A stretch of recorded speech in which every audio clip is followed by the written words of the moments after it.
Good day, viewers. You're once again welcome to my YouTube channel. As usual, we bring you the very best. A life was taken mercilessly in the southern east of Nigeria. The Fulani bandits have started again, taking lives, kidnapping in Oyo State. And all Gumi could come out to say was that the people of Nigeria should learn to accommodate the Fulanis and the terrorists, that they are Nigerians, the Southerns are Nigerians, the Northerns are Nigerians. This is coming out from Sheikh Gumi, the evangelist. He said that the people of Nigeria should learn how to accommodate terrorists. This is coming out yesterday. What do you have to say concerning this? God bless you, my brother. May God bless our viewers. May God bless them all the day of their life, and whatsoever they do, it shall be well with them. Yes, Gumi, I don't blame him. I don't blame him. I blame two persons. I blame the British. How did I blame the British? By handing power over to them when they want to depart from Nigeria. The document, the memo which they wrote, they handed over to them. That's why I blame the British. And I blame Nigeria, the northern part of Nigeria, which are the Hausas. I blame them.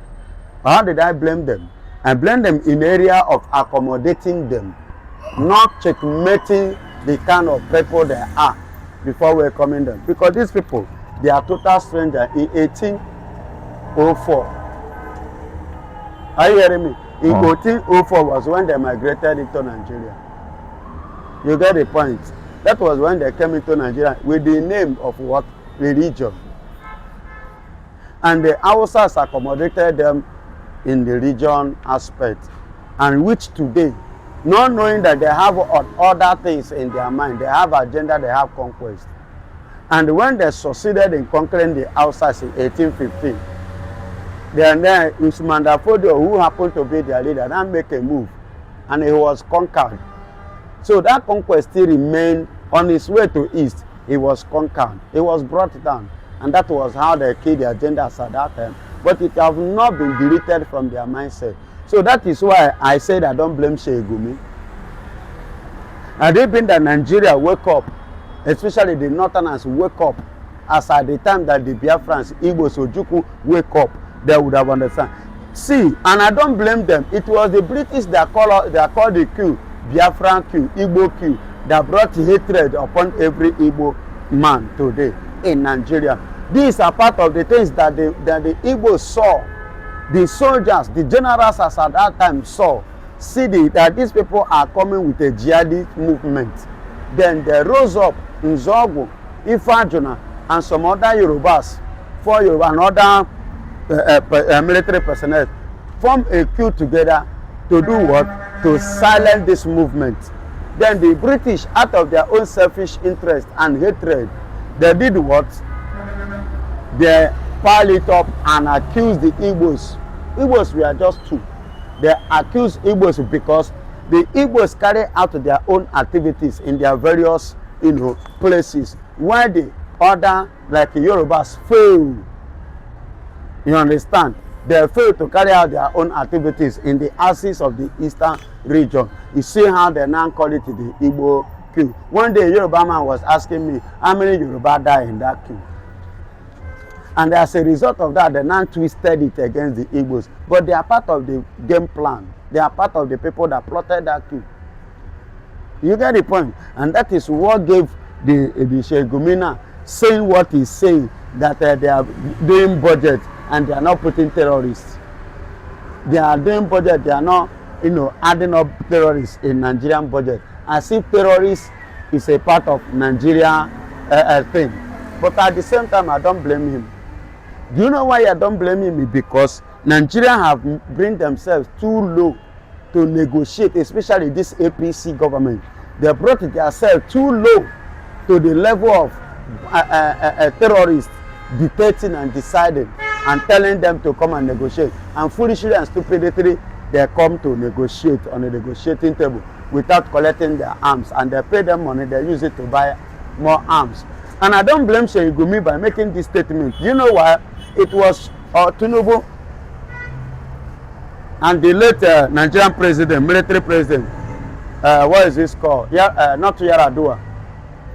What is his name? This Fulani man now. No. They are left before Tinubu. This Buhari. With Garadima, what is it called? The group of them formed group together when Jonathan was in power. And what did they do? They said, remember, Buhari said he would make Jonathan government ungovernable. They went to meet Mehdi Allah, the cattle rearer chairman Oga, that they need about 2,000 Fulanis to fund them and to arm them against 2015 general presidential election, so that if Jonathan do otherwise, they will use it to destabilize. They did not know that Jonathan have already, make up his mind to leave power for them, because he doesn't want to share the innocent blood of Nigerians. Because when the two elephants fight, what happens? The grass suffers it. Jonathan doesn't want the grass to suffer it, which are the masses. He throw in the towel. Do you know that that plot, instead of 2,000, they succeeded in giving them 4,000, which Ekiti State happened to be one of the states in the West here they use in carrying out their training. El-Rufai was the governor of Kaduna State, who happened to use his own Kaduna State as a harboring state of these terrorists. Niger was a country that backed up this ambition and vision, this proposal. And Borno happened to be a place of starting point. Sokoto, before they now move to Borno today. Are you hearing me? It was formed in Sokoto. Now, what am I saying? You see why Sheikh Gumi is saying what he's saying. That's why I don't blame him. And now, they are thinking to destabilize somebody's government. Now, he's telling on them. The same set of people.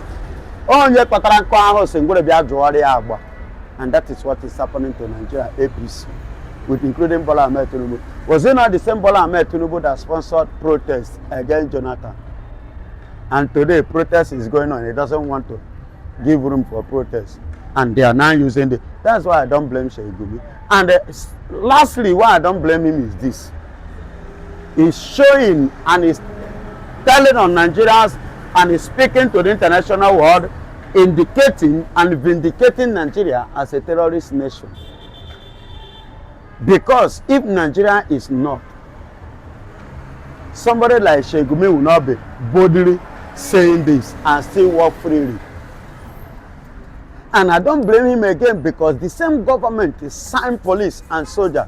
They give it to Sheikh Gumi to go and do what? Carry out negotiation with the who? Terrorists. Why won't he come to on media and talk anyhow? Why won't he open his mouth on daily basis and say, rambast anyhow, without fear, without being cautioned, without minding what could have, before him? But because of the situation, and he's still working freely, and that is why. So tomorrow, he will still come up and say whatsoever that he might wake up with, because any day he wake up with something, he will just come on air and blow it and nothing will happen. Can he try this in Saudi Arabia? A man like Sheikh Gumi traveled to Saudi Arabia, they turn him down. Oh yeah, that father, go back. But in Nigeria, they welcome him with the two hands, and he's acting, behaving, talking as a light, and he's walking freely. Do you know that as I speak to you, it is to tell you, Nigeria, that the El-Rufai is now free. Are you aware? They have set El-Rufai free when after the article threats to Bola Ahmed Tinubu. This is country here called Nigeria. Why won't Fulanis be ranted? Why won't there be Buga? Why won't there be Bulgarian? They're going to Buga now, they're going to do anyhow. Because the one in the power is using Nigerians' life to play politics, because he's not interested in what is happening. He's interested in 2027, self-centered and selfish person. That's what it is. So that's why I don't blame Sheikh Gumi. And that is why he's acting, talking, misbehaving, and still working freely. Nothing happened to him. Can he try it in other place? He will enter ban. Before you know it, they will start it. But look at Mazen Nambekano. Hatred is not a Muslim, and that work against him.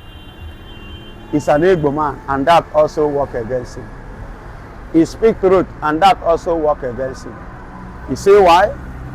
He's in a Sokoto prison. El-Rufai is free. Sheikh Gumi is working freely, acting, speaking worse than what Mazen and the Kano have uttered. That they say is a wrong saying. You see why when it baffles me when one stupid woman, one yoyetic idiot. I don't know whether that woman is a prostitute. Maybe don't they sleep with all these Nigerian Fulanis. I'm talking about Lolo. For her to come out and begin to talk jargons on media against Mazen and the Kano. Say in generation, her family, can they produce somebody like Mazen and the Kano? Have they ever dreamed of it? Make you not let me enter her. If I enter her, I go too bloody for her. May God punish her wherever she dey. Call her name Nena Lola, be Mama Lolo. Chineke boy or whoever. Well said, Biafran evangelist. As usual, you've done analysis to it. Few days ago, we talked about this El-Rufai case. How Atiku made it clear that El-Rufai must be released. A sound of warning to President Tinubu that should release him before the Salah. And now you brought it to our notice that El-Rufai has been released. Do you think also that Mazen and the Kano release case is on the way? Perhaps in order just to shut people's mouths. Yes, in a way, but it's not going to be released by Nigeria. Understand? His release is not coming in the angle of Nigeria. But Tinubu just released El-Rufai. Because Tinubu, El-Rufai, they are all birds of the same feather. They are in the same carcass. Remember, the same El-Rufai sponsored Tinubu's wedding. You don't know? He sponsored Bola Ahmed Tinubu wedding. El-Rufai sponsored Bola Ahmed Tinubu wedding. And I know that even you now, you are surprised. How do I mean by Tinubu's wedding? Tinubu becoming the president of Nigeria. That is Tinubu's wedding. They give him ring, which is authority, power, position. El-Rufai sponsored it. El-Rufai contributed 75% of Bola Ahmed Tinubu being a president of Nigeria. As a citizen of Nigeria. You get it now? That's why I use the word wedding. Marriage. And now he's in power, he's in position. He don't enter the house. He don't marry Nigeria as a like. That's why he's using the life of Nigerians as a like too. And they are losing Nigerians as they like. And I thank God that as he's playing now, the whole thing is coming to play in Yoruba land. Yes, it's playing in Yoruba land now. So be one Yoruba man say, Ekpan water, and then go pan water. They don't finish Kwara. Now, Oyo, and then go soon finish Oyo, and then we enter Ogun State. From there, they enter Lagos. Another request to Shaga. The prophet has spoken, and that prophet is Mazen Namdekan. And since he has spoken, all that he said is what he's telling on Nigeria today, including the UK. I don't know whether you are aware of what is happening in UK today. UK is no longer standing. As I speak to you, the UKans now are even speaking against their government. You understand? Fighting against Islam, that Islam must go. That they need people like Mazen now. Do you know that they are now recommending Mazen now the Kano today in UK in their protest? Serious fight, no be small fight, but go and do your findings. Serious fight, they are now pursuing, looking for Mazen Nnamdi Kanu as a messiah. The UK is a Christian nation, not an Islamic nation. They are crying and complaining. The prophecy of the rejected stone has come to play. So Mazen Nnamdi Kanu freedom is something that is a sacrosanct, and it's not coming from the angles of the British, neither is it coming from the angles of Nigeria, but it's coming from the angles of the right source.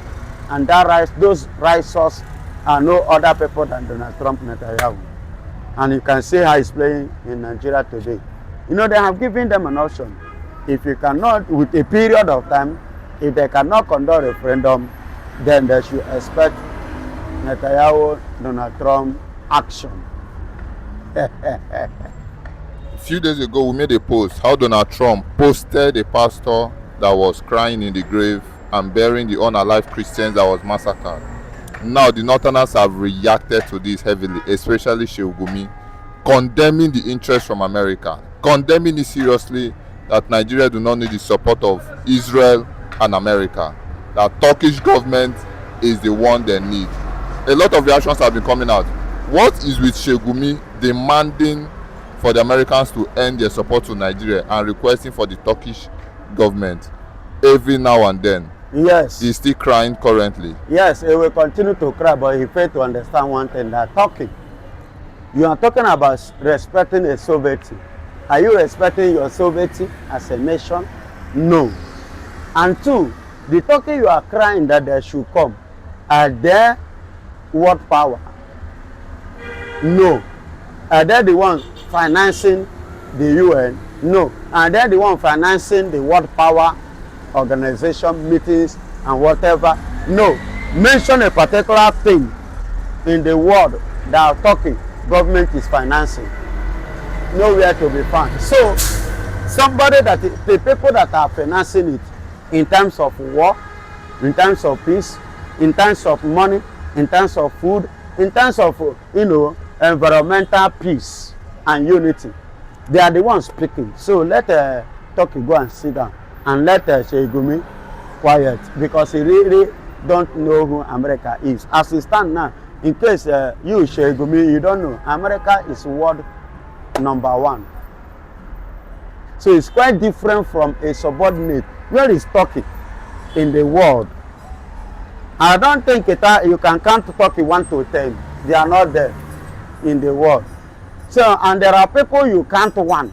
When the #1 is speaking, you that is not even in the curriculum of 10 is not talking, or you are referring people to that kind of class. So Donald Trump, America is not something that anything that do now, no country can, them and Israel, no country can disturb them. Not even UK. They don't have a say. As I speak to you now, do you know that in the world meeting, I'm talking about the world superpower meeting now, UK and France is no longer there. They have been cut off. They have been silent. They have been sidelined. Do you know, as I speak to you, Putin is now in China today, as I speak to you. And American President Donald Trump just left China on Friday, Saturday. He left to back to US.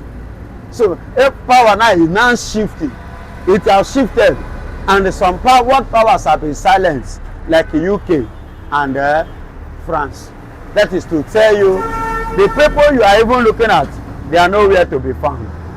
When men are talking, children and women should go by the side and listen. When Netanyahu speaks, America speaks. When Trump speaks, Netanyahu speaks.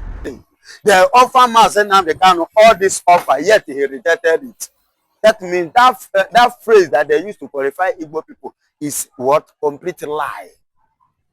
Do you know what they offer Simon Ekman too, which he rejected? See, my brother, I must be honest.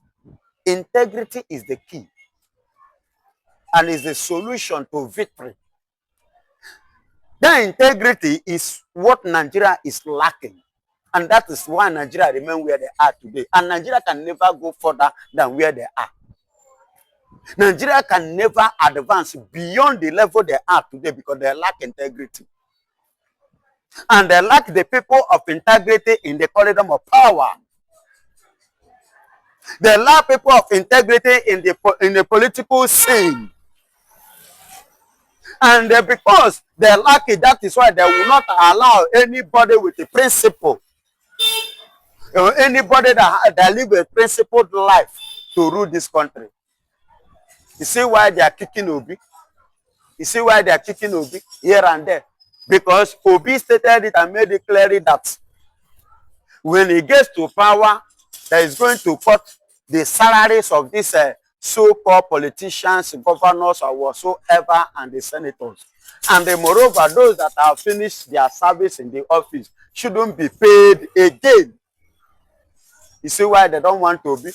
To the point is some pastors today are now kicking against Obi, because Obi is not ready to carry money to come and give to them.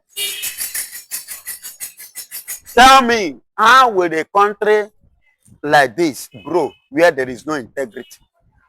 I will tell you, the same Igbo man in the East with integrity. Noti. Look at her integrity, look at her discipline, look at her policy. See the result in Abia State. The Yorubas are talking about June 12th was as a result of Igbo man principle, discipline, and integrity. That is why they are talking about what? June 12th. And the children that or your children that was rescued and returned back to their home, as they say, they play the politics, the game.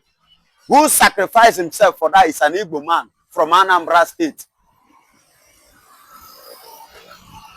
Annabelle.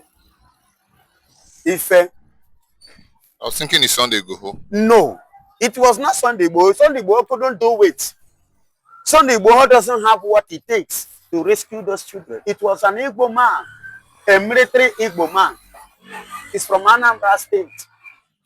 But is the man based in Ibadan? Yes, in Oyo State. Yes, it's one of the commander.